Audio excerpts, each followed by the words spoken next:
the gang. No, Ayo says it's not the gang anymore. The crew is here. IOB champions the public square with the idea segment, and then public square has the discussion. Today we're unified in the conversation around the International Day for Education, where we're taking it from different points of view. But before I go further, before I turn into a monologue, let's introduce everyone here. Always great to have Rotimi here. Thank you, Ahoho. You do the introductions. All right, so let me do the introductions then.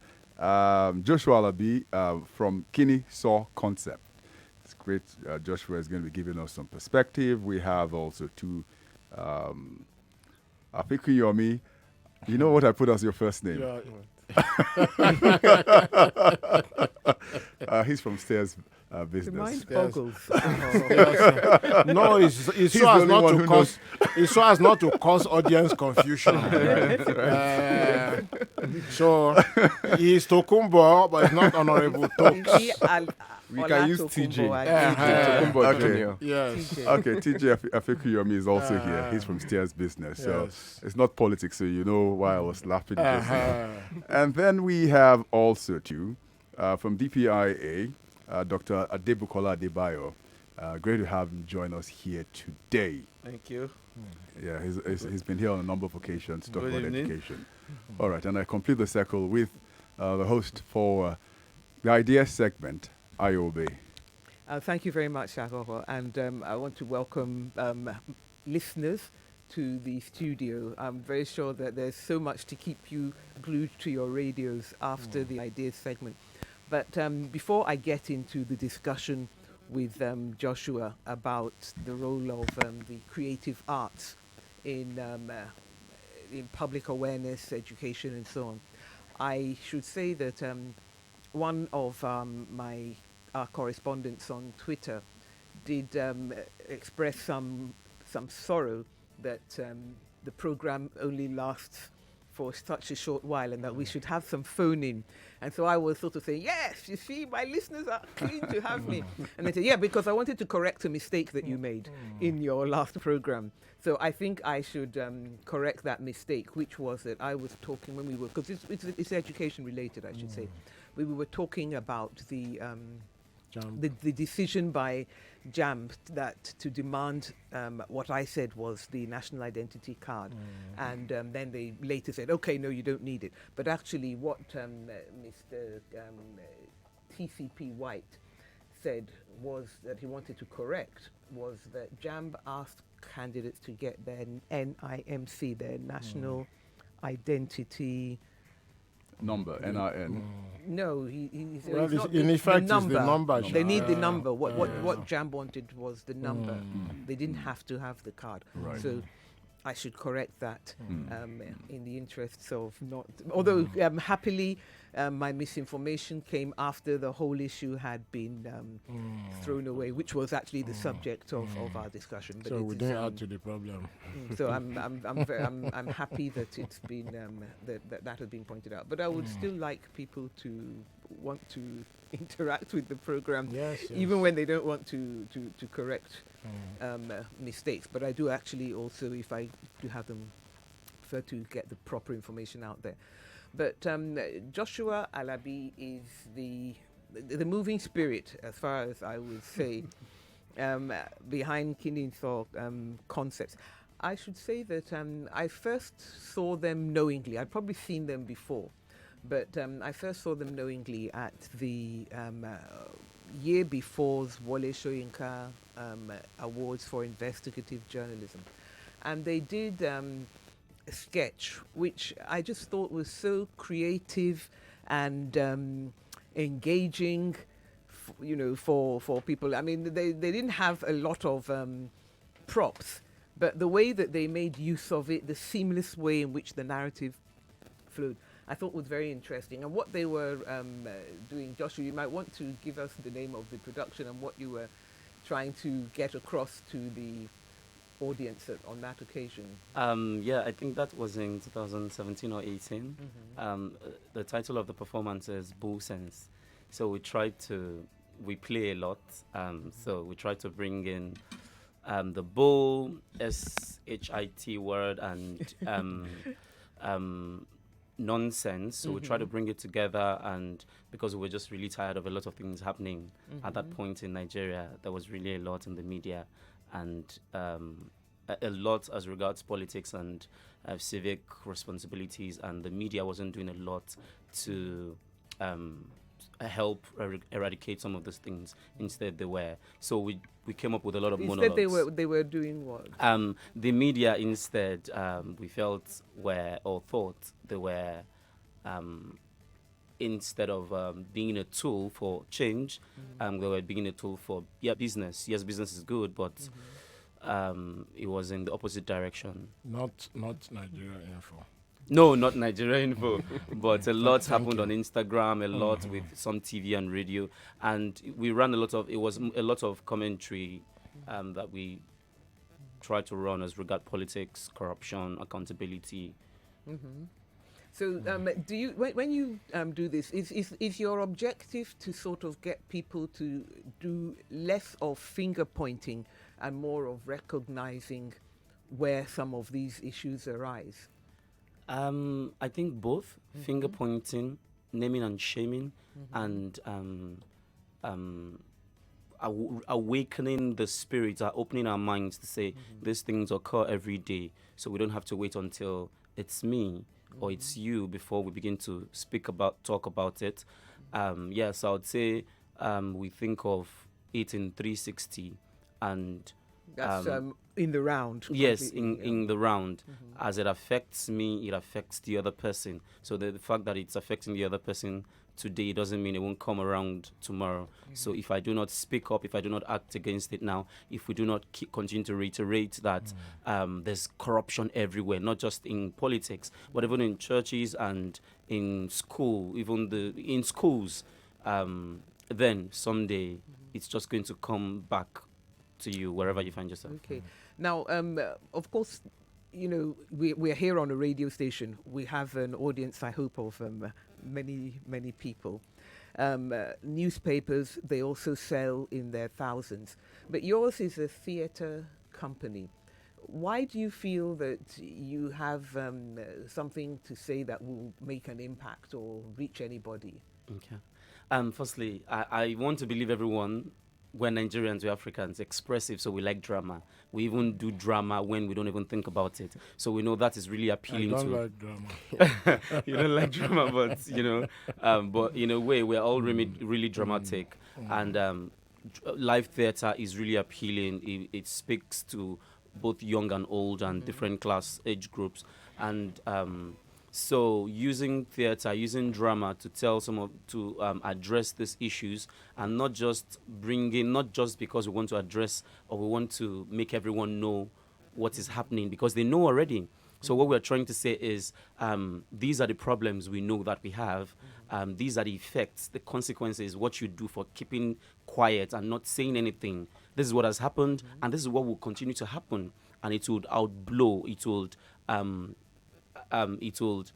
would go beyond limit. So drama, we know is appealing to the audience. People also want to hear what they have said, what they have been complaining about on stage. They want to know that I'm not the only one feeling this thing. I'm not the only one complaining about this thing. People feel it too.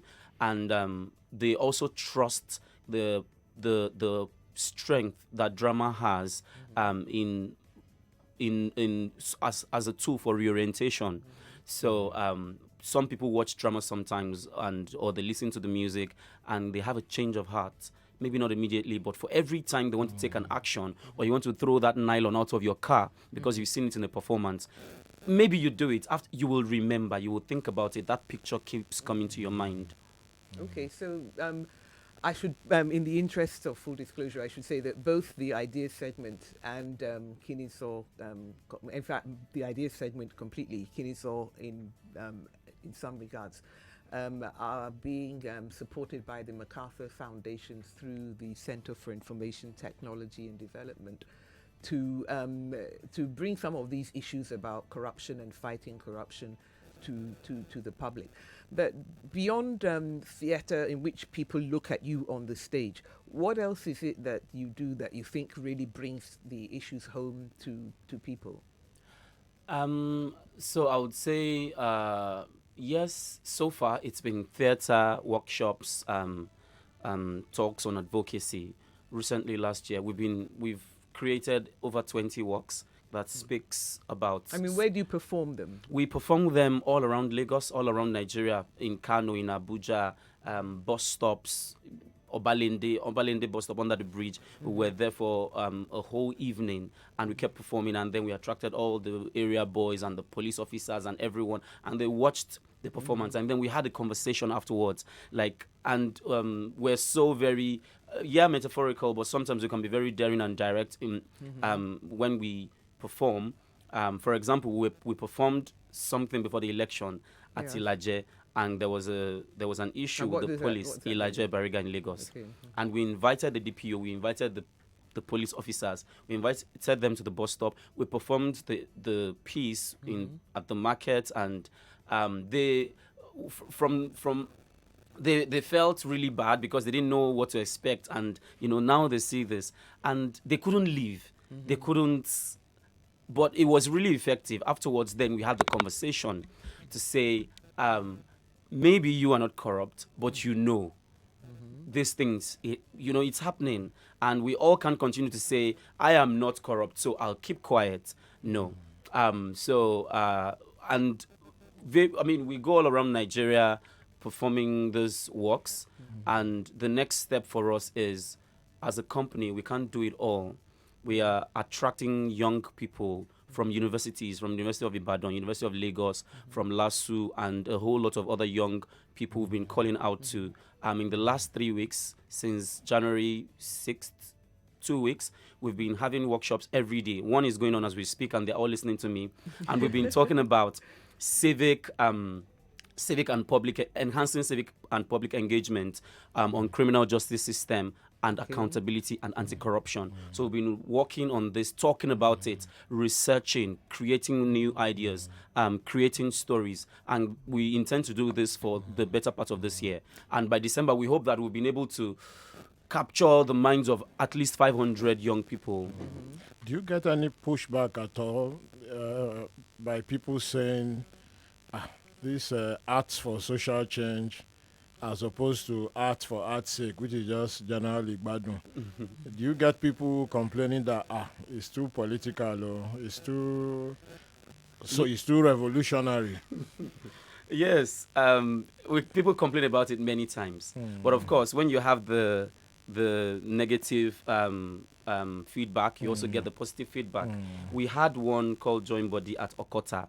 When we went to research to talk to the people, because like I mentioned during the meeting, the polling unit where this one was political, very political. Yes. And when we got there, many of the people couldn't talk to us. They said, the OPC people, they will come for us, the politicians will come for us, and we managed to get our research and the materials we needed from them.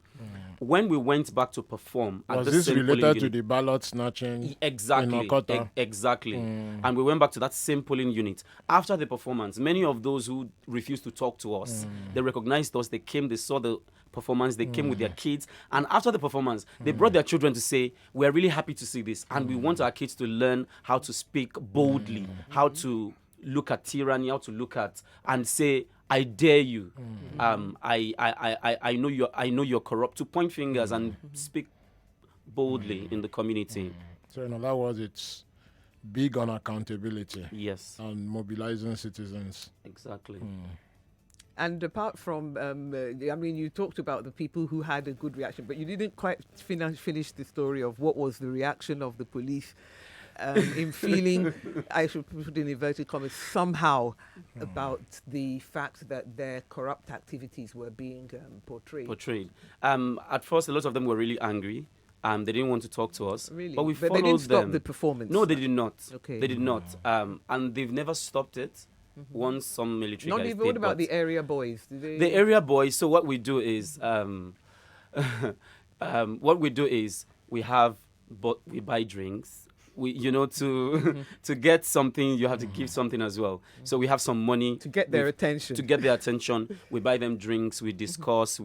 Before the D-Day, we always go there to make sure we find the head. If we don't find the head, we ask for the most influential guy in this whole area, and then we explain to him, and they be like, Kele and Sogon and all of that. But we make him understand that, which is related to the name of the group.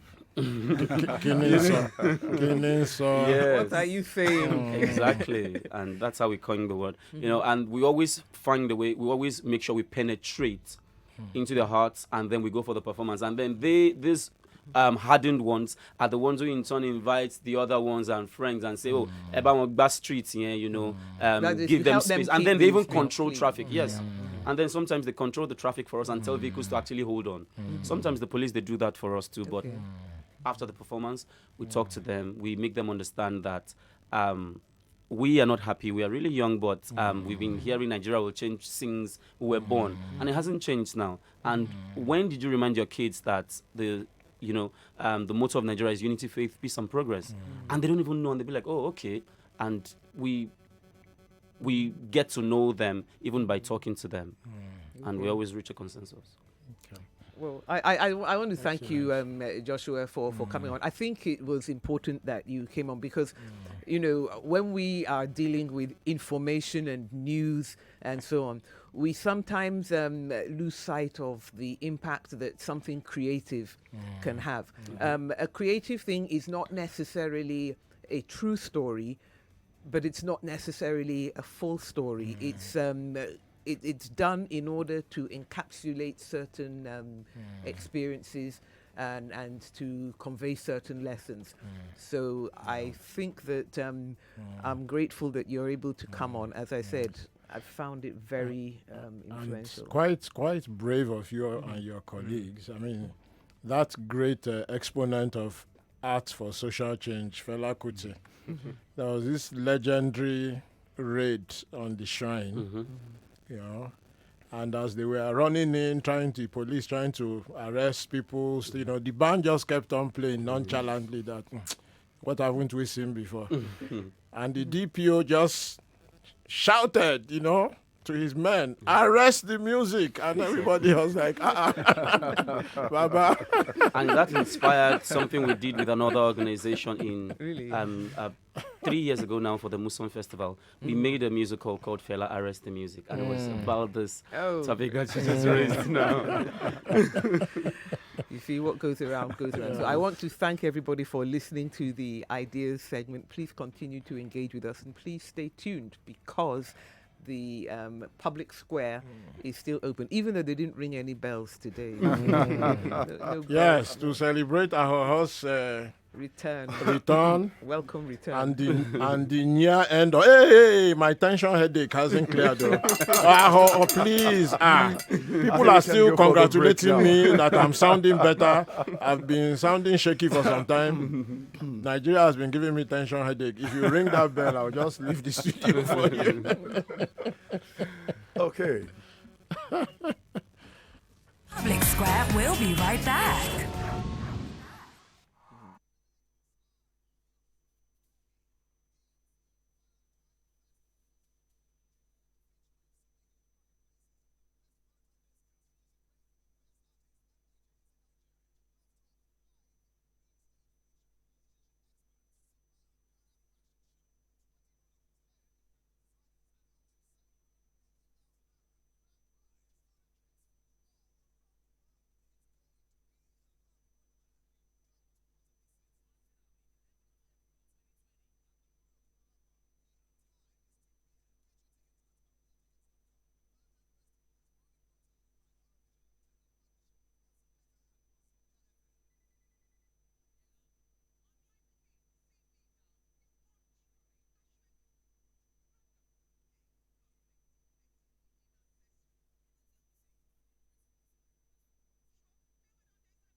Ladies and gentlemen, This is The Public Square.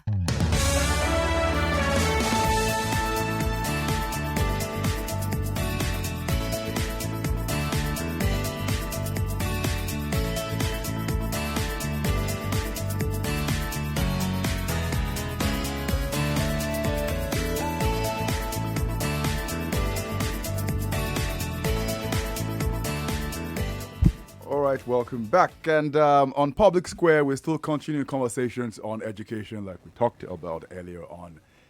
Education is the International Day being marked today, and conversations we actually began yesterday, continuing to the morning crossfire, and now on Public Square, we have a full house. Remember, you can join the conversation on Public Square on Twitter. We're at Public Square NG, at Nigeria Info FM, at Rotimi Sankore, at Aogo Obo. At any of these handles, you can put in comments, questions, as well as if you want to join on WhatsApp. I'll let you in a WhatsApp number shortly, as well as the phone lines when we do open them. We still have a great crew here. Tokumba Fikuyomi from Stairs is still here with us. Joshua Alabi, Kiniso Concept, and as well as Dr. Adebukola Adebayo, DPI. Great to have you here all as we continue the conversation on International Day for Education. Rotimi. Yeah, thanks so much, Aho. Before we kick off, please let me thank everybody properly that inquired after my health. I understand that my headache was being felt by listeners over the last few weeks, especially last Friday.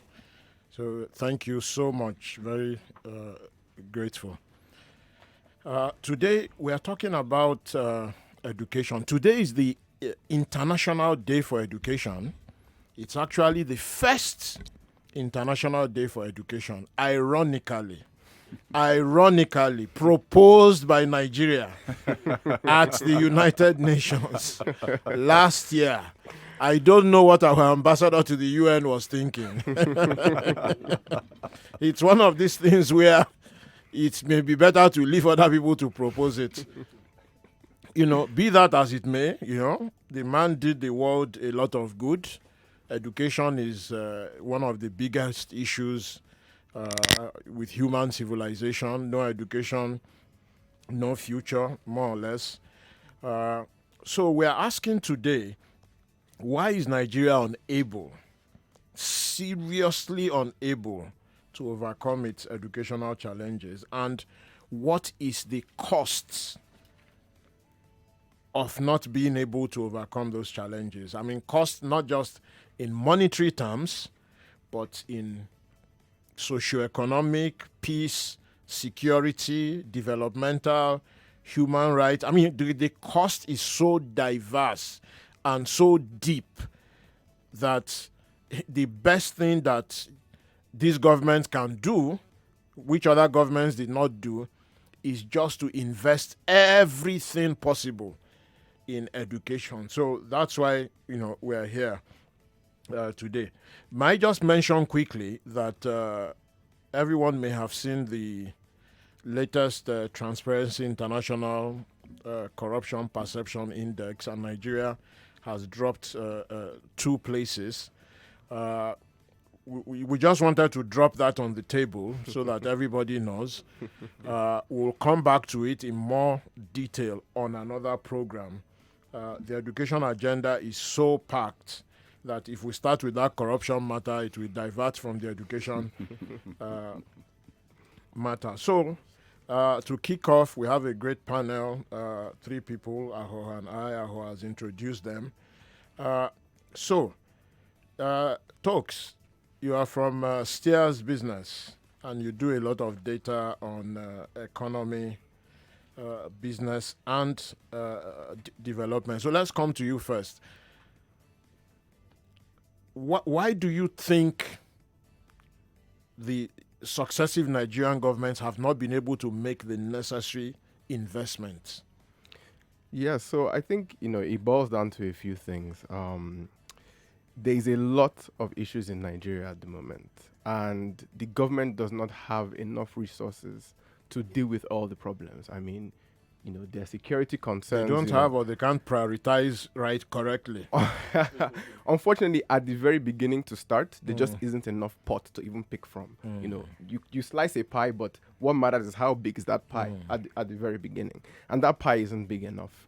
We are not generating enough from taxes. Non-oil revenue is not doing enough to give the government enough ammunition to even start. Non-oil revenue, underline. That truly. So there isn't enough to even begin to do a lot of the the work that's needed. And then secondly, as you mentioned, prioritization. That has been a very big issue for Nigeria for a long time. We're spending money on the wrong things. I saw a report the other day that Nigeria ministry spend around 140 million on newspapers, right? That is money that is meant to go into important investment like the education sector. And so prioritization is also a very big issue there. And even within education, there's that split of what are we actually spending money on in the education sector, right? We're spending money on salaries, for teachers that don't even turn up sometimes. So it's using that money in the correct manner is something that's really missing in the economy today. All right. So, Doc, you're an educationist. Okay. So, from your point of view, as a professional and as an academic, what do you think is wrong? Well, I think the third issue talks should have hit head on is the fact that corruption is also not allowing the little we have to go around. Because you ask how our contracts priced. We hear that our contracts, our procurements are usually the costliest around.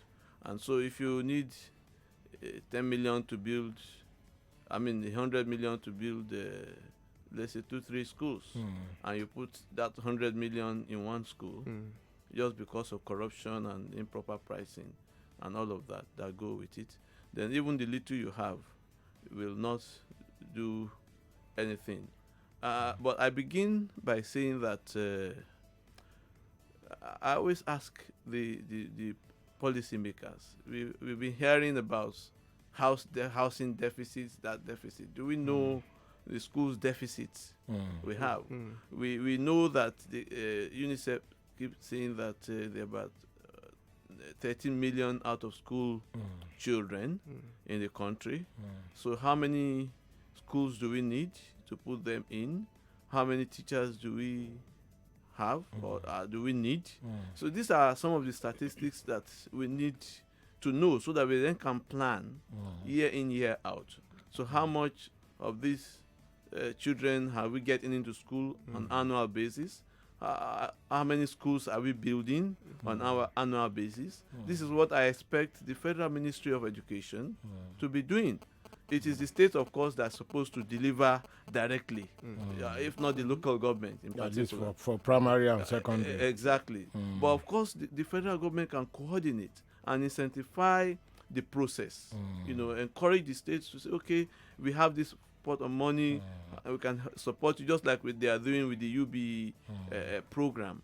But like I said, when you don't know what your needs are, when you cannot put numbers to it, when you cannot say categorically this is what we need, then you will be putting monies in the wrong places. In other words, scale. The non-recognition of the scale of the problem is the first obstacle. Absolutely. As I always say that even if you take the federal government's number of 10 million out of school children, UNICEF says it's just over 13 million. I've once had Adamu in a moment of honesty confess that it may be 16 or 17 million. Absolutely. So, but let's take the 10 million base figure they talk about. I often say to measure the scale, the government needs to be able to understand that if it is class sizes of 20 to 25, this is well over 300,000 classrooms. Absolutely. So that means we need well over 300,000 teachers and teaching assistants, plus desk, chair, table, computer, everything that goes with it. And if you break this down into schools, this will give you just over 13,000 schools. So where are these 13,000 schools to be located? Absolutely. So this is what we are talking Yes. about, and that is why there has to be some sincerity with the management of our national data. We do a lot of politicking, and that's what's the problem. We politicize everything, including even the delivery of education. Okay, you are employing teachers. It's about some party man or woman, bringing their own persons and all of those things. You are not looking at the qualification and all of that. So we politicize even our data, and so we are not sure whether the Bureau of Statistics are really giving us the right figures. So you have just broken it down. I mean, simple arithmetic. It's not rocket science. And you know where the needs are most. You know the Northeast, what they are going through now. And of course, you come to the Southeast and all of those places where there are real challenges. So it's because we are not, I don't know, patriotic with the whole issues. And that's why... Sorry to interrupt you, Dr. Folabi. Something that Tokunbo talked about, I think he said the priorities of government many times is eclipsed by how much resources we have. Yeah. I'm also thinking, the UN Secretary General Antonio Guterres, he talked about how education, Sustainable Development Goal 4, is linked to all of the other Sustainable Development goals. Yeah. So if you're not going to achieve that goal, all the other goals are compromised. So from that point of view, when you think about how much, because we're looking at the charts here and seeing that education has never gone above 6%. I mean, even at the so-called high of 6.5%, when you factor in how much a dollar goes for now and how much it did go for many years back, we probably are still at the same level. What sort of thinking is it to imagine that education never takes the fulcrum of the money, knowing that it's tied to almost every other problem we face developmentally? Yeah, so I think, a lot of it, or, most of it is exactly what you said, not recognizing how important education is, right? We've been talking about data, right? And the data has been shouting at us for a long time to say this is a problem. I mean, the 10 million number came out, the 13 million number came out a few years later about, the number of people out of school, university entrance, 2015, I think there were around 400,000 people that actually got places at university out of 1.5 million that applied. So the data has always been there shouting at this problem. But again, as you said, it's then... Please repeat so everybody can hear. How many people got admission out of how many? 400,000 got out of 1.5 million, right? That's around 30%, right? So, data has been... So in other words, if everybody passed, if everybody scored 400 out of 400, still they won't get into... They won't get into university. So we don't have enough schools at tertiary. So that's another problem identified. So, as you said then, is that recognition of how important education is. This country, especially since, 2015 when the new government came in, there was this new emphasis on investment spending. How much is capital spending relative to recurrent spending? And that 30% number kept being shouted at, and being focused.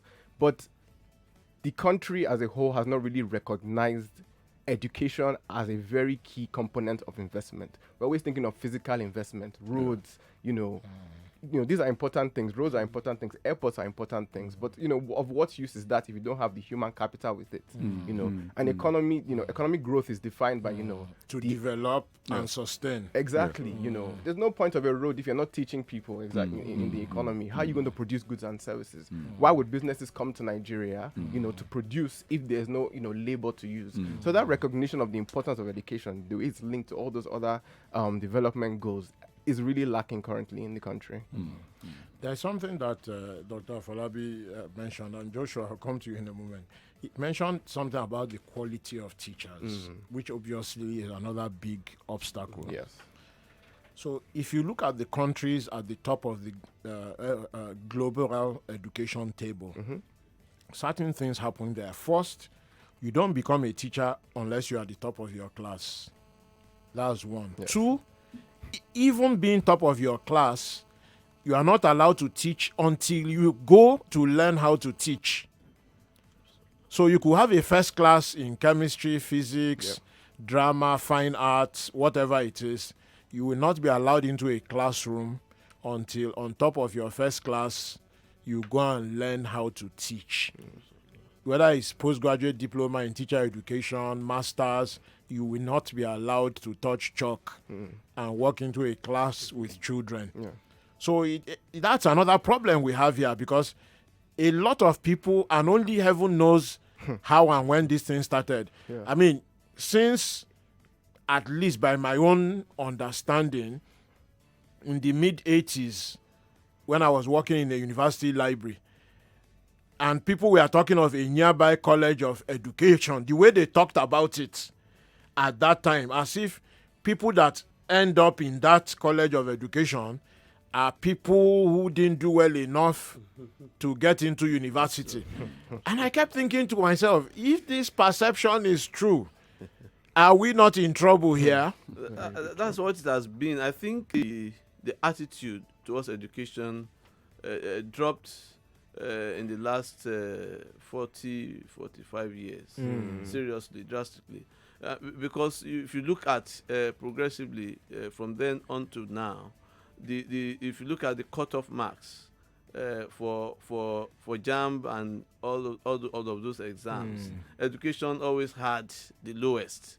So automatically it is those who couldn't get into the social sciences, the pure sciences. So you are saying that even So- systematically, So the government nudged it people was deliberately that could not do well towards education absolutely by And- lowering the marks, because just by keeping the marks up, you could improve the standard of the teachers. Absolutely. So you could you understand that it was structural, it was deliberate, So it wasn't by accident. Yeah. So and of course, recently I've been touring some education institutions within the state here, tertiary level and all of that.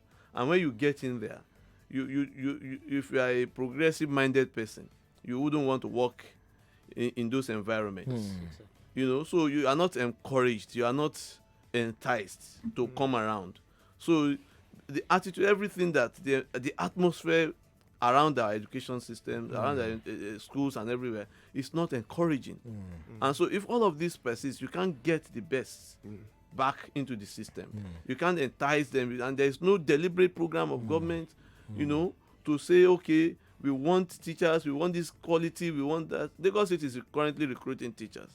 And of course, you can go see for yourself how the process is going on. Okay, I understand close to 57,000 people applied for a job of just 2,000 placements.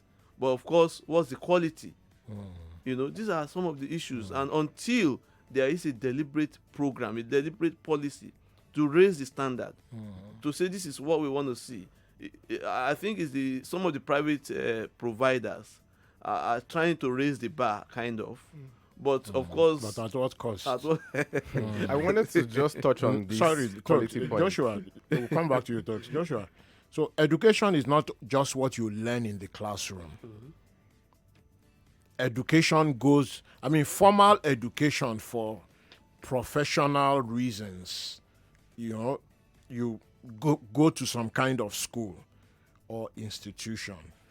But public awareness education, that's what you do at Kininso.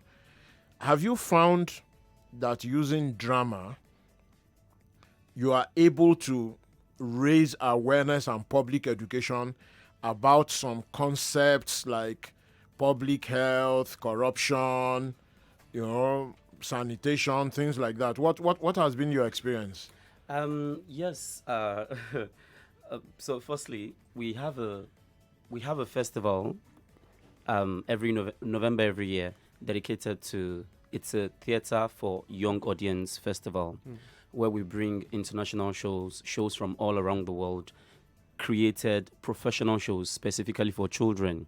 And this is because we at some point as an organization realized that our formal education in Nigeria is very static, it's very archaic and old. Nothing is changing, and we are where we are because for someone like me who went to the university to learn, I had to teach. Many of my classmates didn't know I was a student until my third year because I was always teaching because there was really nobody to teach. So we created this work and we gather about 5,000 children every year to begin to make them unlearn some of the things they've had to learn, they've been forced to learn, and then to relearn something new. And also, as part of this festival, we have workshops where we invite teachers from the different schools. From schools, what new ways can you approach or employ to begin to teach these kids? Informal education. Informal education, because they are really tired. I was tired at my university level, and then if I'm tired at my university level, then what these children must be going through hell wherever they are. And we have these workshops, and then we begin to make them think of colors more, and think of language, and think of music, and think of dance, and because these are the things. You just hit the nail on the head. Let me test everybody in the studio and those listening. I mean, I can't hear you if you're in your car, but you can shout. Maybe the feedback will come. Let me just test them. I'll just do one part of the song and see if anybody can catch up. Can you tell me how to get... Oh, yeah, people. Who knows it? How to get to Sesame Street. So that's... You want to embarrass us? Back to my childhood. So that's informal education there, you know. And the PBS in America, the Public Broadcasting Service, introduced Sesame Street. You know, I can't even remember when. I mean, I started seeing it in the early 70s, you know. So, I mean, they introduced it. It became a global concept. Just from one, you know, medium-sized studio in the US. Yeah. Because that need for informal education, and kids could identify with the characters, you know, Big Bird. Yeah, I think Big Bird is the most famous. Yeah, the most famous. I mean, what's the name of the angry guy? Is Cookie Monster Is it Cookie Monster? or Elmo? You know, and kids all over the world, now it's translated into different languages. People are even adding characters based on their own local culture, you know. So I assume that's what Killing Saw is trying to do. That's why you are targeting kids. Yes. Do you have a date for yes, we 2020? The 2020 edition is from the 10th to 15th of November 2020. Excellent. And we're really working. So every year. so we must bring you back around that time. Yes. I mean, this is real public service, huh? This is it. This is it. And it's free. And each year we gather at least 5,000 children. And we have shows for age 0 to 2. And parents many times will be like, oh, she's just a little baby. She can't even talk or walk. Oh, what does she grief. have to learn? But we said, no. Good grief. They have to I've grow seen up babies rush at the into- telly to go and hug Big Bird. But this is something that's happening all around Europe, all around the world, and we don't have it here. We had a very fantastic experience at a school in Surulere, New Baptist, and we were just in class. We created this new piece, and we had this, I think, class 2 or 3, and the performers were in front. The kids sat in front of them. I always like to stand behind to watch the reaction of the children to the performance, and the teachers stood with me. Immediately the performance started, a boy kept shouting and dancing and pointing, and he was really engaged, gingering the other students. And the teacher ran outside, went to call 2 other teachers, came back in, and then pointed at the boy. And then they didn't want to distract, but I was wondering what was happening. After the performance, she told me they had invited this boy's parents many times to ask, is he disturbed? Is he sick? Is he being bullied at home? What's happening to him? He doesn't play, he doesn't laugh, he doesn't... Like, this is the first time we're seeing him like this. And for us, it's a success story. And we have a lot like that. So we have to tell the teachers, so when you come into class every morning, don't just go straight to the board and begin to write. Do something with them, sing with them, or just create something. All right. So in other words, teaching methods is a big issue here. Exactly. All right. Teaching method, teaching aids. Okay. We All right. have It's a great- kind of mystified education. We now have children go to school as if they are civil servants. They go from 6:30 in the morning and don't come back until 6. Some to go and get their regular share of the cane. All right, Dr. Debayo and Tokumbo, as well as Joshua. We'll take a quick break. And don't go anywhere. This conversation is just beginning to heat up.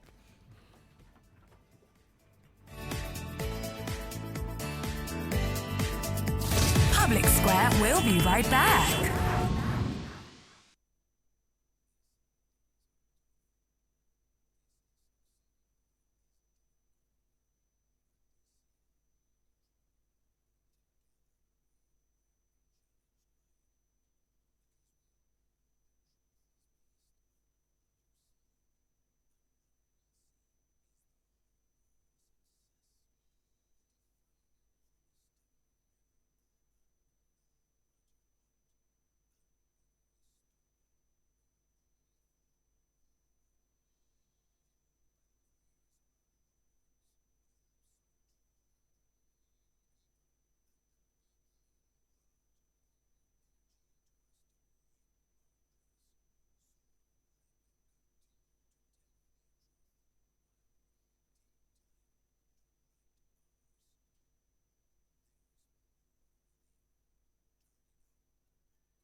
It's 5:00. The headline news on 99.3 Nigeria Info.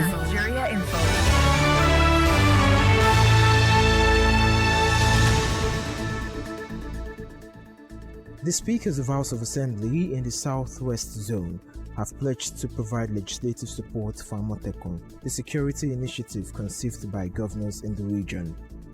The leadership of the Christian Association of Nigeria has declared February 31st January to 2nd February 2020 as days for special fasting and prayer for Nigeria in all churches, home and abroad. The Nigerian Navy says 2-month eviction notice was issued to residents of Takwa Bay and other communities before the inhabitants were finally evicted over economic sabotage. Director, Technical Services, Lagos State Ministry of Physical Planning and Urban Development, Mutala Adekunle Balogun, says residents evicted from Takwa Bay and other communities are illegal occupants.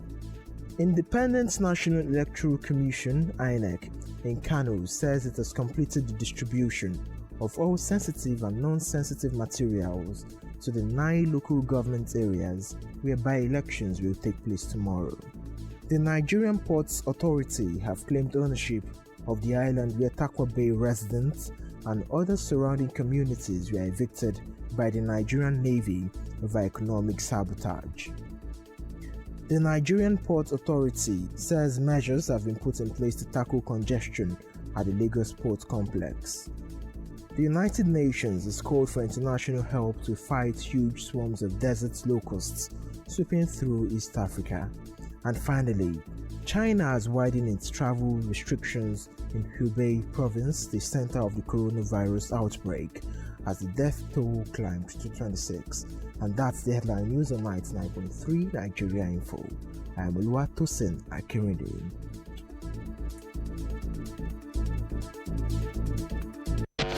Ladies and gentlemen, this is The Public Square.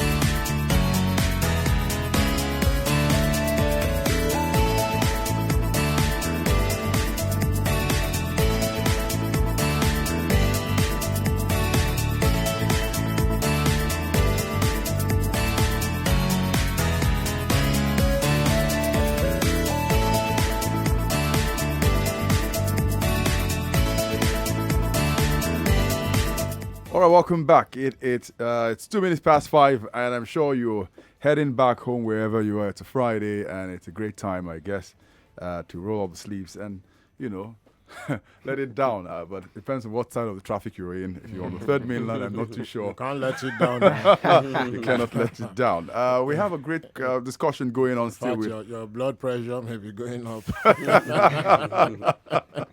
That's true to be there. Tokumbo Afikiyomi steers business still with us. Joshua Alabikini saw concept. Dr. Bukola Adebayo, the Disability Policy Advocacy Initiative. That forms the gang today on the discussion on International Day for Education. And remember, on social media at Public Square NG, at Nigeria Info FM, as well as at Rotimi Sankore, at Obo. Any of these handles, feel free to communicate with us. At some point, we'll open the phone lines. We'll let you in through WhatsApp as well as call in. At 5:30 after the ads. Great. Okay, so we've been talking about the reasons why Nigeria has been unable to overcome its education challenges, but what are the consequences? These are really, really grave, and it's important that we address this so that everyone has a better idea, sees the much bigger picture. So let's start from the most obvious. The social costs, which then often translates into economic and political conflicts. So let's look at the Northeast, for instance. And if you're on Twitter, there's an interesting map I'd like you to look at. It's at my social handle at Rotimi Sankore. It's a map of access to education for all males at the height of the Boko Haram insurgency. And you will see that in the Northeast, in Yobe, for instance, about 83% of all males had not had access to education at the time. 83% of all males had not had access to education. In Yobe, in Borno, it was 63% of all males had not had access to education. I mean, if you add to this the collapse of Lake Chad, which ironically is also the pinned tweet on my handle, you see how Lake Chad collapsed over about 4 decades, from the size of a mini ocean to like a river. And all those men that had suffered lack of access to education and depended on fishing and farming, suddenly their means of livelihood just disappeared completely. And extremists just harnessed the situation completely. In fact, to the Northwest, you will see that the data is not much different, except that there was no Lake Chad that collapsed to accelerate the inequality and the poverty, which the extremists then took advantage of. So clearly, I mean, lack of access to education is a big problem. And access to education is a big contributor to peace and stability. So that's the social cost, which then translates into the economic cost, because Nigeria has spent billions of dollars fighting insurgents that, for a fraction of the cost 30 years ago, could have been educated. You know, so let's talk about that one first, and see how we can come out of it. Doc, you are an education. Let's start with you first. I think again, to add to the social cost register is the fact that some 7 or so million children are permanently locked out of school. These are children with disabilities. If you like, build schools in every local or every ward, they still may not be able to go to schools. And like I always say, they are becoming, or they have become, a social burden on society. Okay, we'll get. And can we mention, for those that are not watching on Facebook and can't see you, that you are visually impaired, if you don't mind. Okay, no problem. Yes, I mean, because when we keep saying, doctor, they also need to understand that even if you are visually impaired and you have access to education, it does not stop your academic achievement. Absolutely. So absolutely. the fact that we are addressing you with certain academic credentials, it may not occur to anybody that you are sight challenged. Absolutely. So it is not an obstacle. Absolutely. Unless the investment is not made. That's the point you are making. That's exactly. And so, if we fast forward it to, the bigger picture of the social costs, it therefore means that leaving either it's 10 or 13 or 16 million children out of school is going to continue to be a huge social burden. We are not going to be able to maximize the human potentials of our country. And so even if we such as we have with you now. Exactly. And so even if you generate all the oil money and revamp agriculture, there's not going to be sustainability and so on and so forth.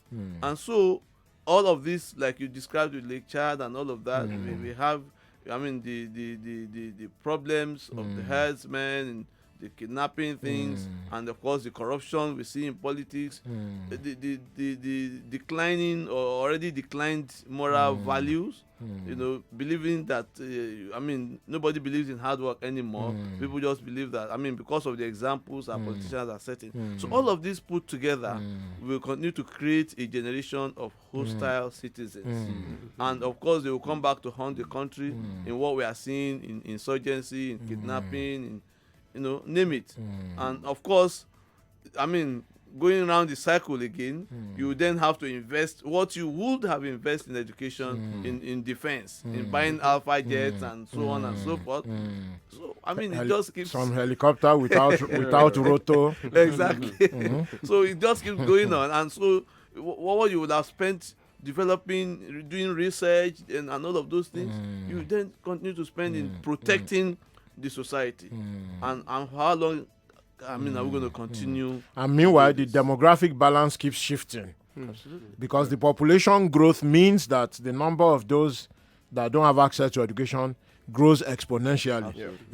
Now, can I just mention along the lines that Doc just raised? For a long time, the person regarded as the most brilliant physicist in the world, Stephen Hawking. If you don't know Stephen Hawking, Google is your friend. Hawkings. Stephen Hawking, for the most part of his adult life, could not speak naturally, could not walk, could not feed unassisted. But because he lived and grew up in Cambridge, and from his youth, his talent had been spotted before he got the degenerative disease that wrecked his body completely. When both his colleagues and the National Health Service realized the quality of his thinking in sciences, they designed this amazing chair for him. Motorized chair that takes him everywhere, put a chip in his throat, connected to a speaker on the chair, and his vocal cords make him sound like a robot. The motorized chair helps to feed him, and the quality of his thinking and teaching went on for a very long time. In other words, the point I'm trying to make is that most times it is the environment that actually deepens the disability. Absolutely. It's not that you don't have the ability. Yeah. As Daniel Oti, that hosts the program on Nigeria Info, Disability Not Inability, he always makes the point. It is disability, not inability. Absolutely. So what we found, the millions of kids you are talking about, is that the lack of access to special needs education Absolutely. is a big challenge, It is. both for sight, hearing challenge, mobility challenge, and that we need to deepen the investment that removes All those barriers. all those barriers. Absolutely. Okay, excellent. Talks. I mean, you see, what this lack of education does is that it shuts people out of society. And the question is, what do they do? Right? That's when, education is linked to a number of factors, linked to poverty, is linked to crime, is linked to mental health issues, depression. There is no disputing the importance of education, but the social impact there is that you're shutting people out of society who cannot engage in in the economy. With that formal education, how do you expect someone be it, no matter what region in Nigeria, to climb up the social ladder, to become something, to start to generate something for the economy or for themselves. Without education, that social impact of shutting people out is a very big issue. Let me ask you something. You should be going for Dr. Deba talked about the sustainability of the decisions that we make, because it's today's demand, not compromising future demand, which is sustainability. You say the inability to say, for example, we can put a value on the social cost. Saying, like the way we say when there's a strike or something that's gone on, we can value the cost of the business shutdown. We cannot put a value on the socio-economic cost of lack of education. It's a disservice to us, or if we had it, maybe we'd perhaps be able to grasp the enormity of the problem we face. Yeah, so I mean, in terms of education, a stat that's normally used quite often is what the returns to education is. So, people have done a lot of work, including myself, on calculating this, and what you find is that each extra year of education brings you a return of around 15%. So in terms of return, we're talking about wages. So how much does an extra year of education give you in terms of income for you and your family? And that number is 15%. Now, 15%, is much higher than a lot of other, investment opportunities in Nigeria. Say you build a road, for example, the returns on that road or, on other infrastructure and doesn't give you that big number of 15%. As you said, the social impact, it is, whilst incredible, it's hard to estimate. But the thing is with education is that, it has a, almost like a multiplier effect in that the lack of education, for example, leads to, is linked to population, the amount of, kids that people, give birth to. And so what you have is, without that education, especially in terms of sex education and contraceptions, you have families that, are eight children big. And again, that is putting pressure on the health system, right? The population growth of Nigeria is 3%. Economic growth is at 2%. So we're not even growing fast enough to feed the amount of kids that are being born. And that pressure on the health system, the budget is announced every year. We're spending, but because we're not solving that education issue, it is also putting pressure on other sectors, including health. So that impact of that education is everywhere. Trying to even estimate that is a very difficult thing. I'm so happy. And sorry, you see, you are not. You are initially at the beginning of discussion. I think it was Rotimi who talked about the analysis of number of schools, how many. Okay, well, I think it was Tokubo too who talked about it in terms of how many universities we have. You see, this is where it connects strongly with the economy, and there is no way. I keep telling economists, if you like, bring the best brains. If we don't solve the problem of education, we will keep exporting jobs, and that's why our contracts are so expensive. Our procurements are you have to go and copy people from China who will value the contract in their own currency, and then all of this keep going on. And so not to mention maintenance. Absolutely. So okay, I think I was listening to a TV channel this morning, and the transport minister was talking about how much it costs to build a kilometer of road or things like that. It is because we keep importing. I mean, in the name Everything. of investment, The investors, construction equipment, everything. the contractors, We are not training our people to do these things here. For goodness sake, University of Ibadan has existed for decades, and all of that. And so, what is the outcome of products from those universities? We have engineering and science faculties and all of that. What have they been producing all this while? Can't we produce our own things ourselves? I mean, we have to go and import all of them, and so the little we earn end up in those other countries. You are reminding me now of some Okay. Luther we had to do in university to get computers for the computer science department. You get it. So there is no way, if we don't prioritize education, if education is not, if we are not spending, they say it's 20-something percent, close to 40% of our budget to quickly get education on the right track. I think we are just joking with whatever conception of development we are trying to propound. But in a targeted way, I'm happy that Tokumbo opened the door to the discussion on gender equality, and education. In 2018, not last year, this is January, so it's confusing. In 2018, the World Bank put out a very interesting report explaining how if all the girls on the planet had at least 12 years of education, that it would generate at least $15 trillion, possibly closer to 30 trillion. But the minimum extra, if all girls had access, 15 trillion. Now, if you break that down in Nigerian terms, and remember the figure I mentioned earlier about Northeast and Northwest, and about Yobe and Borno, and Northeast and Northwest. Now, bear in mind that the figure and the percentage for girls is always higher. Yes. So, in Yobe, at the height of the insurgency, was 83% men had no access to education. It was higher for girls and women. In Borno, it was 63% higher for girls and women. It's higher for girls and women not having access to education by between 15 and 20%. Sorry, by between 5 and 20% across board in Nigeria. Yeah.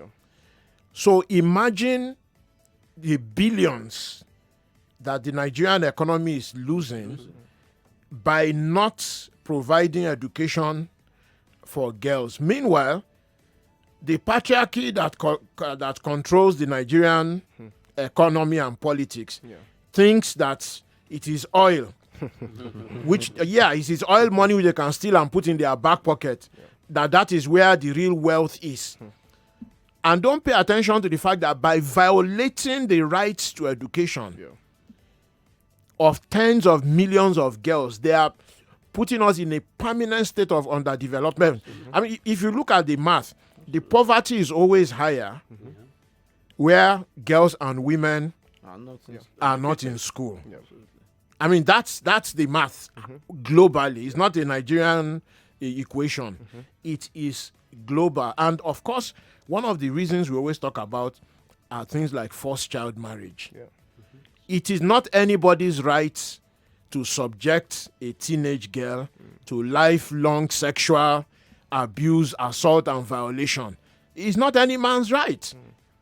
You violate the girl, you violate the society, you undermine and permanently underdevelop your society. So if we are going to count the costs, this, gender and education, this is one of the things we have to spell out clearly, that the cost to Nigeria of violating the rights of tens of millions of girls and women is also permanent underdevelopment. I hope we're in agreement there. yes, for sure. In For terms, sure. in terms of, Absolutely, in terms yes. of championing. Absolutely, and that is why a lot of the programs, the intervention programs, the SIPs, or all of those programs will not achieve, anything close to their target goals, because a lot of those Because it doesn't issues- take account of gender inequality. Absolutely, it doesn't, and of course, until we begin to change the narrative around the girl-child education and all of that, all of those programs, sometimes they try to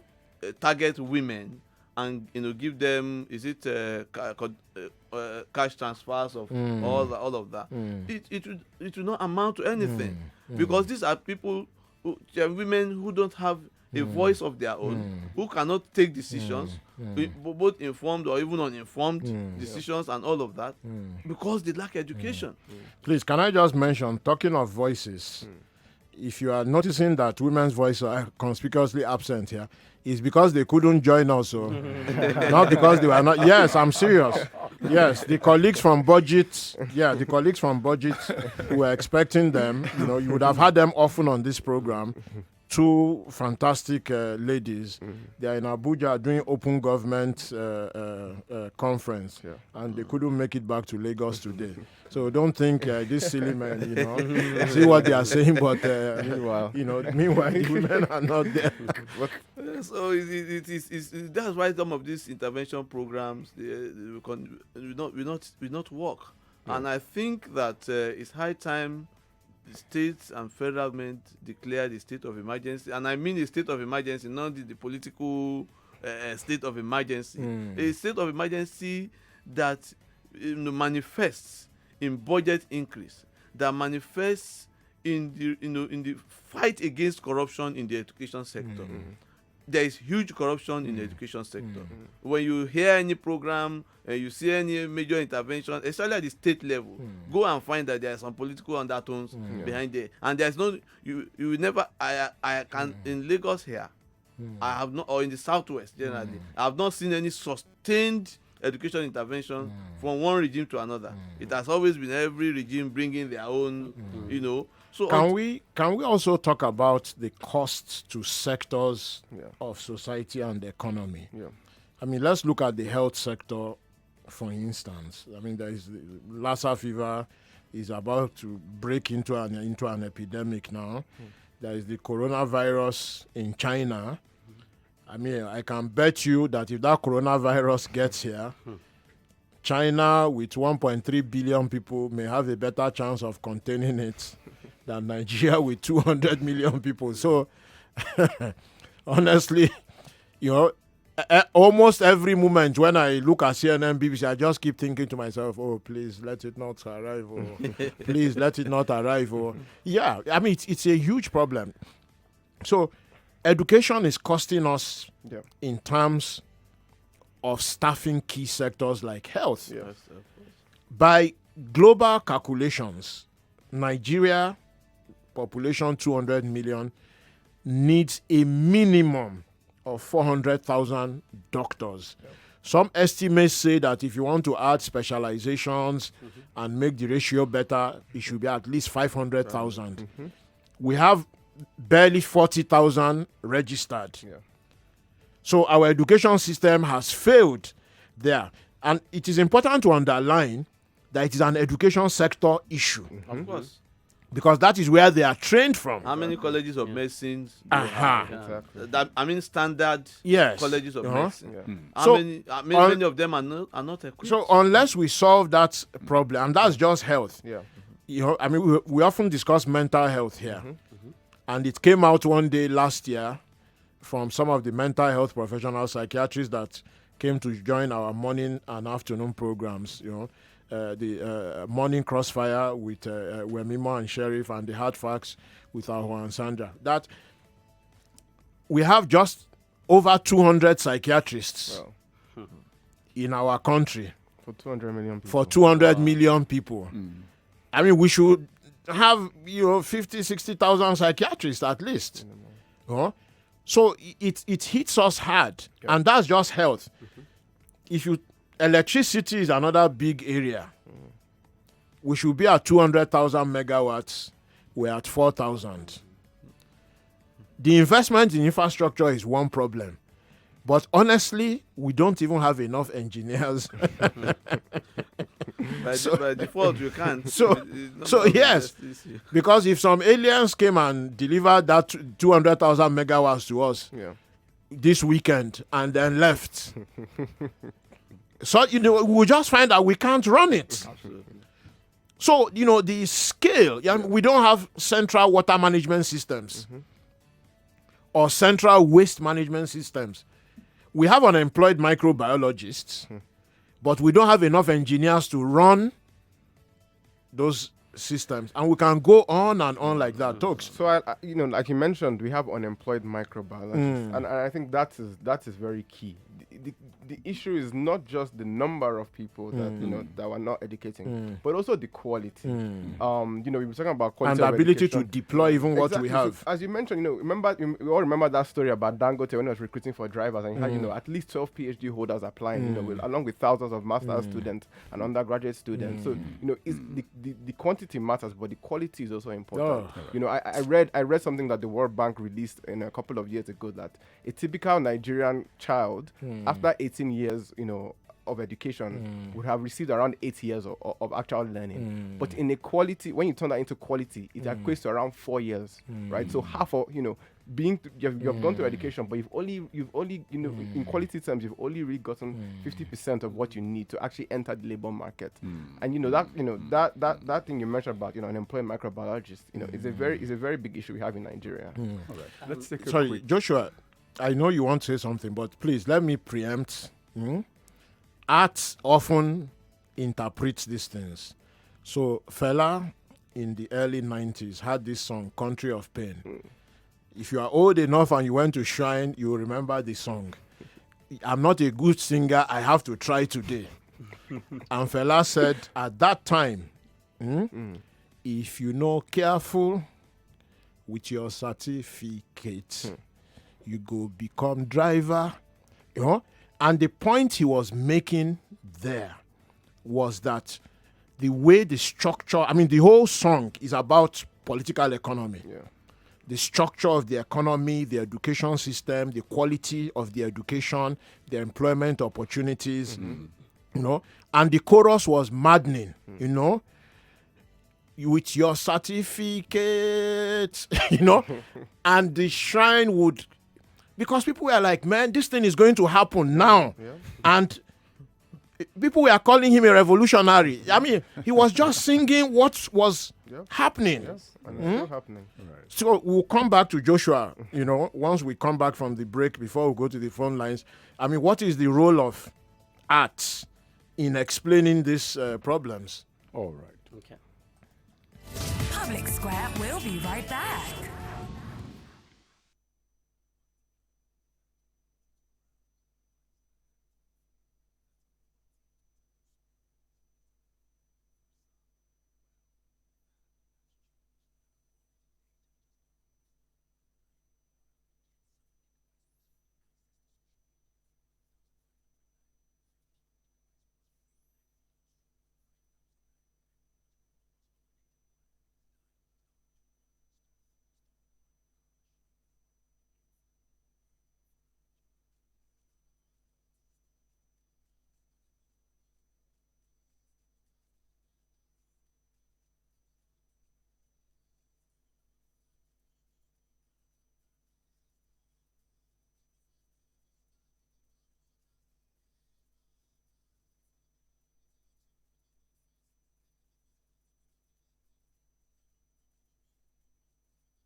Ladies and gentlemen, this is The Public Square.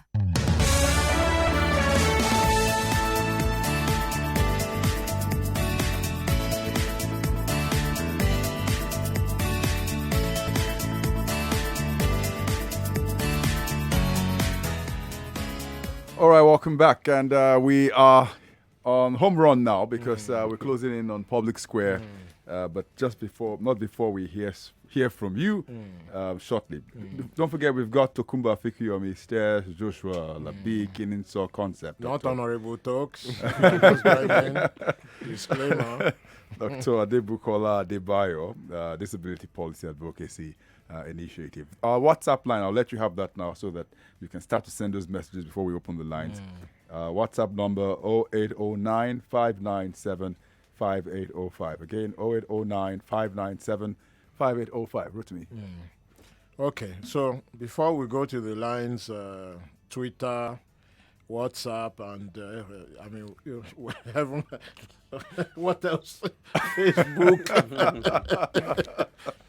So Joshua, who sings much better than me. Yes, you are a trained performing artist. So, what was the role of art for social change, in explaining all these things to people in a way that ordinary people can understand who have not had access to formal education? Okay, so I'll start by saying this. You said something when you mentioned the story about Hawkins. Yeah, Stephen Hawking. Yes. Yeah, the theoretical physicist. Yes, you said at some point they saw the uniqueness of his thinking. And for me, that's where it starts from. Thinking, thoughts, how we are able to. They say an hungry man is can never be a good citizen.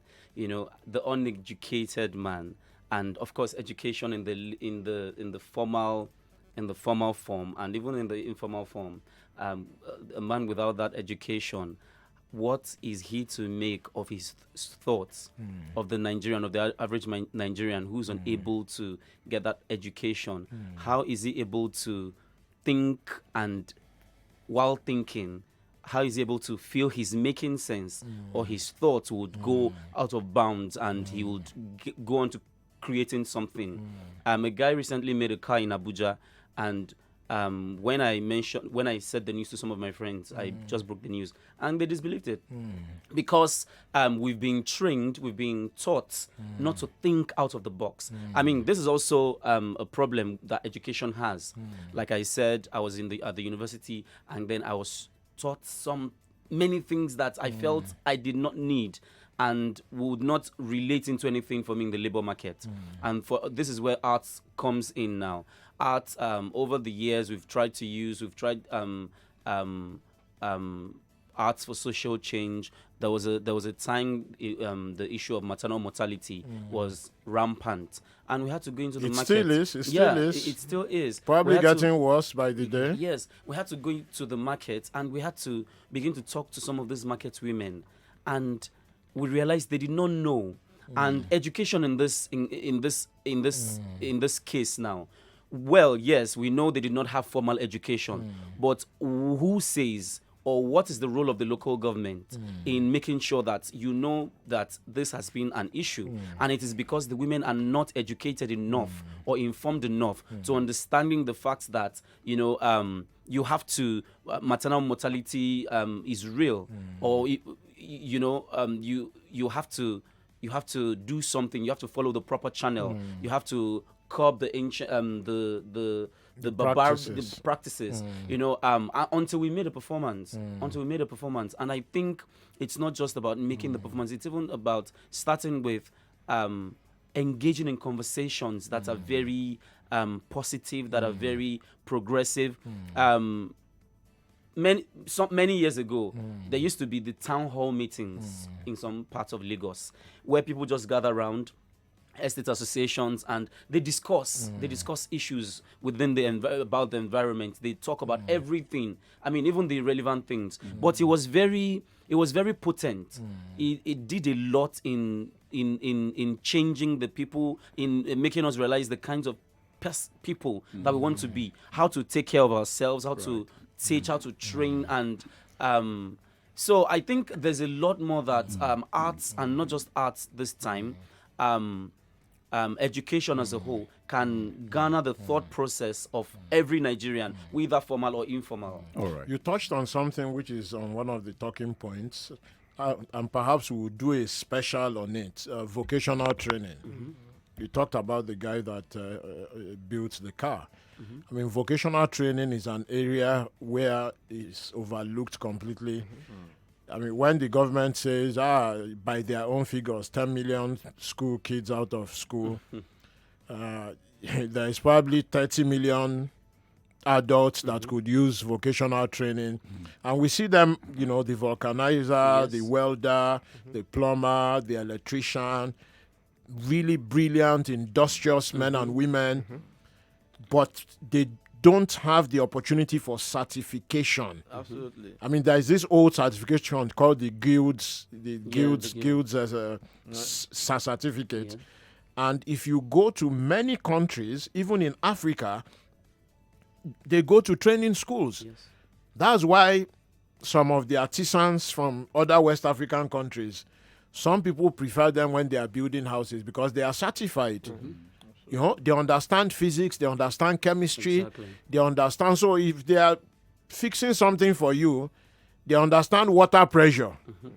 If they are doing plumbing, whereas the very sharp, industrious young man or woman from Nigeria that is good enough but hasn't had that technical training will probably be saying, Ejaka walk here, and of course in Lagos many of them have become motorbike riders. Yes. Because they are so scarce, you can't find a carpenter to fix your door, a bulb is burnt or a socket is burnt. So you can't find anyone vocational training, massive investment needed there. Massive investment. But let's All right, let's head to the phone lines. The numbers to call: 012770993, 012771993, 012772993, and then 012773993. Call us on any of these numbers, and let's go ahead. I can now sing these lines. Once upon a time, eh? All right, let's go. Hello, welcome to the public square. Good evening, everybody in the studio. Good evening. This is Mr. Vincent from Papa. Okay, welcome, Vincent. Can you try and keep it to a minute so as many people as possible can join?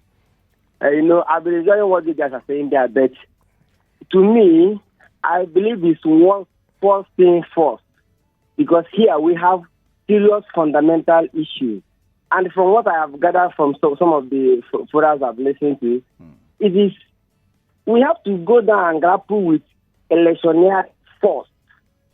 These guys, they are using semantics and rhetoric to deceive us. So the thing is, even the heavy investors, all the few investors here that will come with discuss resources here, they are all scared. The ones we are seeing here, they are all the briefcase ones.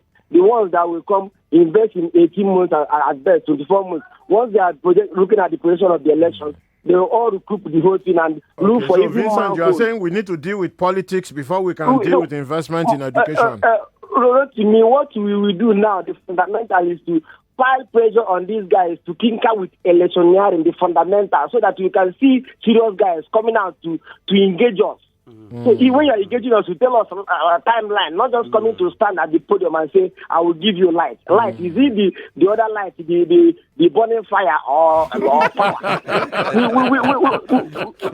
we see, these are the issues. We have to see guys face to face. And that is why they are not engaging us. They just once they win the election, they will just show us the bottom and give us waka.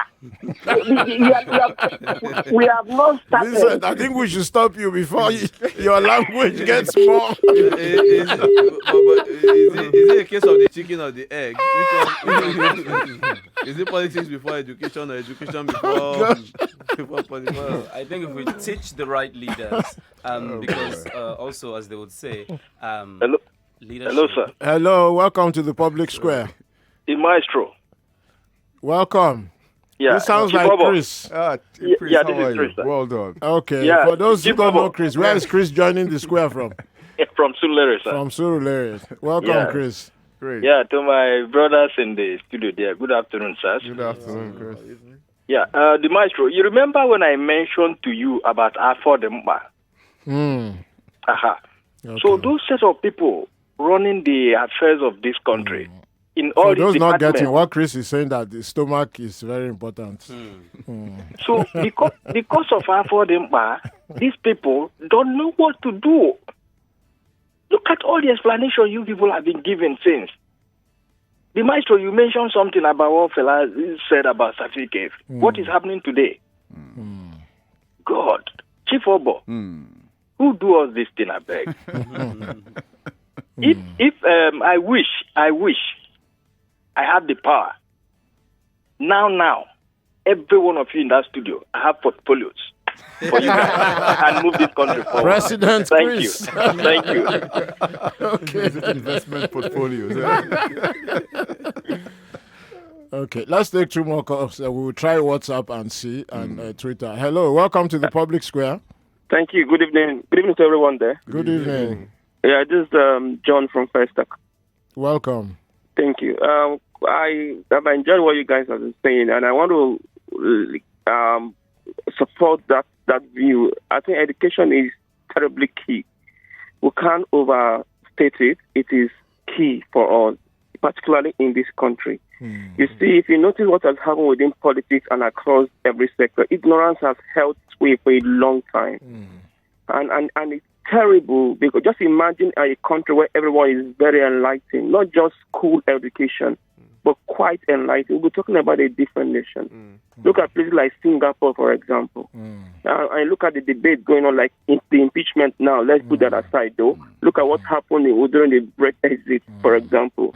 The In quality of Singapore, you can't become a teacher unless you are top of your class. So. Thank you. You'll be accused of economic sabotage if you try. Exactly. But that's the standard they've set for themselves. We can all see the results. And I think after the First World War, when America invested massively in education, years later we can see the results. So we really need, and that's just the way to get us out of this mess, out of this ignorance. Forgive my word, out of this ignorance. We need to really push for that. And until we do that, I don't think we'll get out of this. The politicians, they'll keep playing us. But we need to get people educated, especially in the north, so that we can get out of this in this country. Thank you, guys. Okay. So, Dimeji Joseph on Twitter. Sorry, Aho, I have to. Go ahead. You know, Dimeji Joseph, he knows the fella song, Country of Pain. And he's correcting me here. He says, if you're not careful with your certificate, you go become Molue driver. That's the chorus.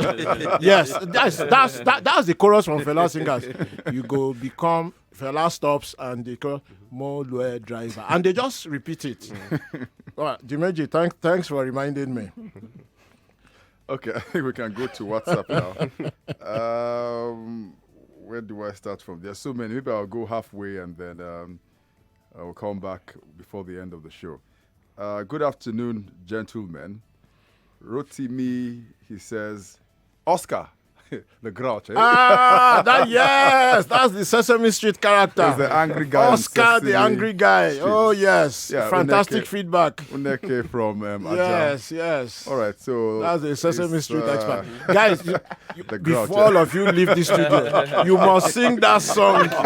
Yes, you must help me complete that song. I think better wait for music and moment. Let Ifeanyi and Sammy. Ifeanyi and Sammy, if you are listening. Actually, I think they did Sesame Street. Oh, yes, they did. In December. December, yes. Ororo from Ayobo says, corruption is the answer. The foundation of Nigeria's leadership is faulty, starting from our constitution and the individuals. They all have one agenda, which is getting there, acquire all the wealth. That will be enough for this generation and the one to come. The children don't school in Nigeria. Says pure wickedness from so-called government elite. Yeah, so with government funds too, they're always celebrating any Nigerian the thing on social media. Right, any Nigerian school among the top 10 best schools in Nigeria. It goes on and on, but I think we have the essence of your message. Our problem with education since the military intervention till now is that we no longer have educated leaders, but men and women who just pass through the school compound and perhaps only manage to peep into the classroom and wave bye-bye to the teacher. Z is here. Well, can I just quickly say that we have had at least one PhD president. Oh, yes. I mean, and you can make what you may of it. In fact, both of them were PhD holders, right? One a lecturer in university, Imar Eraduan and Goodluck Jonathan. Yeah, so educated. And one post-PhD. Emmanuel is my name. You have to acknowledge Baba now. In religious studies. No, it's still a PhD. Okay. It's a legitimate degree. Yeah, Emmanuel is my name. Good evening, Rotimi. Our political leaders don't know the importance of education. That is why we are where we are. Pelumi from Mushin says, I believe the way forward for Nigeria is restructuring, and I mean constitutionally. We just have to make the right choice in the elections. Okay, I've gone halfway. We'll take the remainder afterwards. All right. I think one other part of history, if you listened to me speaking with Chief Guy Ikoku last Friday on the public square, he also made the point that education without teaching history is not quality education. We are talking about 50 years of the Civil War, 50 years the end of the Civil War, and he really harped on it. We are talking about his experience with Lee Kuan Yew. They studied together in England in the 60s. I mean, if you missed it, it was fantastic. It's on Facebook. You know, Chief Guy Ikoku is 83. He's oldest practicing lawyer in Lagos. He's practicing for 57 years. He's a Civil War veteran, constitutional lawyer. And we talked about the Civil War, the issues leading to it, and he said history and education so crucial. If you don't know history, you are condemned to repeat it, and that's a key part of our education. I mean, the clip is also on my Twitter handle at Rotimi Sankore. It's a 1-minute clip if you'd like to watch it, where he really underlined that bit, education and history. So can we try one or two more? Okay, yes, we can. Go to lines. the lines. Okay. Hello. Hello, good evening. Good evening. Welcome to the public square. Can you help Thank you, us speak louder? Good evening. Good evening. Thank you. I was wondering, your voice is almost sounding worse than I was sounding last week. No. It's all well. I mean, good evening to gentlemen in the studio. Yeah. Good evening. Okay. So my name is Chinedu. I'm calling from Lekki. Okay, all the points that have been raised, in the course of the discussion are apt, Given when I was younger, when we were in school, we had guidance and counseling department. Yeah, from what I'm seeing in schools these days, I mean, such people, such experts are no longer in school. So to guide some of our younger people now on which career path to take, having studied them at that developmental level, you see the points where, the places where they have comparative advantage to others in arts and sciences, in technical education and all that. We had something like that. I don't know if that department is still in our schools as it stands now. Doc, a lot of the schools don't have the guidance and counseling officers anymore. They don't. They no longer employ many of these people. Is it that they don't think it's important, or they don't know it is important? Thank you. That's the point I want to make. It is, of course, the like you talked about prioritizing. They would, of course, prefer to employ science teachers, languages, and all of that, not knowing that without having that crucial, personnel on ground, all those other ones might just come to total waste. Yeah, because the kids don't know which way to go. Absolutely. Yeah, people are shocked. The lady who helps out in my home, I was talking with her and said, "So what you're going to go to university?" She says, "Yeah." So what do you want to study? She said, "Guidance and counseling." All of us looked at, do people study because this is a strange? This is very strange. And you know. But she's onto something there. Yeah, she's onto something. Yes. Yes. Mm. Yes. All right. Hello. Dropped line. Hello. Good evening. Good evening. Welcome to the public square. Thank you so much, and my regard to everybody that are there in the studio. So there's one thing that I just want to concur with what you have been discussing. I know in Finland or Sweden, the hardest whatever to get to study in the school. I mean, whatever. It can get into aeronautic engineering pretty easily or medicine. But to do education, somebody has to do it. Yes. And Finland has one of the best educational Yes, systems in and the world. then come up over at the other side of this country, especially. The guys intentionally deny those guys education. And let's be frank, if I am one of those guys, my anger I will always be venting on those politicians, not on the other, not on any other person. So that guys intentionally hold people down perpetually so that everybody can go in their house and feed in the evening. Too bad. Thanks for your job, Pastor Kola. Thank you so much. All right. You can see a tweet from Blessing Oladojoye. She says, if we don't solve the problem of education, it's a series of tweets. It's better to invest in education now than to deal with the outcomes of lack of education in the future. Thank you, Blessing. Great contribution via Twitter. Do we have one or two more? Several more, but so we'll just but we're running out of time. We're running out of time, so we'll try. I don't know any other program that has so many WhatsApp messages. Thank you for the discussion. Please, all the problems are not from the government. Several of us went to school simply through the sacrifice of our parents. What is the role of parents here? The number of educated Nigerians is more than the population of many European countries put together. But what are most people studying? He also says, also Subeb has one of the highest budgets in this 2020 budget. What is the effect of this? Ola Anthony, rather from Anthony, he's put this one. Yes, I think that's a fair point. That parenting has a big role to play. Yes, and you know the question is, you know, as a parent, you have it. You know, in Nigeria, there's a choice. Do I send my child to school or do I send my child to go and, you know, make some money through the family business or sell something for me? And the problem is, it still comes down to the system, because if you have not made that option of education to, you know, provide a good job opportunity, you know, to actually get you that income at the end of the day, then why would I choose that over sending them to make money for me now? Unless that first option of education bringing money again in the future is there, then I would, as a parent, I would always choose that option of, you know, go and make money now for me. So there is no sense of hopelessness. Absolutely. I mean, in the best developed countries, the children of the public sector workers, like drivers, I mean, bus drivers, train drivers, and so, I mean, their kids go to the same schools as the kids of the politicians.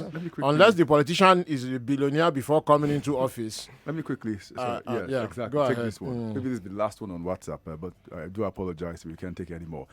Good evening. A very nice point raised by, he says, Dr. Rotimi on vocational training certification, which is lacking in Nigeria. I learned electrical work for like 3 years before I went to the university to study insurance. I just graduated from the university, but I feel I want to pursue a career in electrical electronics. But there's barely no entry route for me to get a proper certification because I have a commercial background. Luckily, I stumbled into an opportunity from NECA in collaboration with ITF, and I'm currently undergoing a technical training on elect maintenance. And I just realized I needed a formal training in it because I'm learning the theories, which is essential. I already know the practicals. And I discovered here that theories were essential for practicals. Joseph Dream from Unilag. Great story there. I think we're running out. A couple of things. We've run out of time. A couple of things are actually happening. What we need government to do is to be consistent. They must be seen to be implementing their policies. A lot of these documents are just gathering dust, and then the civil service must be optimized. They must be made to do their job. You know, you go into the Ministry of Education, and you know what do you see. So all of those things have to work, you know, pari passu for us to achieve all these ugly statistics we keep getting of 13 million out of school and this and that. We need to begin to plan. Which we get. Okay, can we now have a deliberate plan of between now and 2030? How many schools are we going to build? All these big grammar we see in big economic plan documents. For me, as one of our callers said, something with timeline. Exactly. Okay, we have to leave it at that. We have to end. How time flies when you're having a good time. The good sign is when all the lines are buzzing and the messages are dropping in. Like we need more time, So but that's it. Join us again next week, 4 p.m. We'll have another great topic next Friday, 4 p.m. Guys, I have to try and make you sing this Sesame Street. Please. Joshua, you are a trained performer now. Beyond our generation, maybe you see. Please now, guys. Why don't we do Barney and Friends or what? Barney and what? Please. Sesame Street is beyond my generation. People are resisting my attempts to. All right. At least you can get to Sesame Street after the news, and maybe you can ask Sammy and Ifeanyi to help us how to get to Sesame Street on 99.3 Nigeria Info. Bye-bye.